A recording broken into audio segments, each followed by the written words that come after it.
করেছেন আকাশ এবং পৃথিবী কার?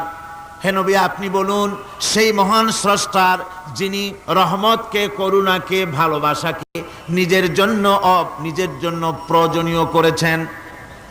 ভালোবাসা দেওয়া, করুণা করা, মহব্বত করা যিনি নিজের জন্য প্রয়োজনীয় করে দিয়েছেন। সৃষ্টিকে মহব্বত করা আর ভালোবাসা দেওয়া, শুধু সৃষ্টিই নয় বরং দয়া এবং ভালোবাসা দিয়ে তিনি সিক্ত করেছেন। আল্লাহর তাবৎ সৃষ্টির দিকে তাকালে, আল্লাহর পুরা সৃষ্টি জগতের দিকে যদি আমরা তাকাই, তাহলে আমরা দেখতে পাবো যে সমস্ত কিছুই, যা কিছু আমরা দেখতে পাই, এ সব কিছুই আল্লাহ পাক একটা কুদরত দিয়ে, রহমত দিয়ে, মহব্বত দিয়ে, স্নেহ দিয়ে তিনি সৃষ্টি করেছেন মানুষের জন্য, সৃষ্টি জগতের জন্য। ভালোবাসায় পরিপূর্ণ করে মানুষকে তা তিনি দান করেছেন।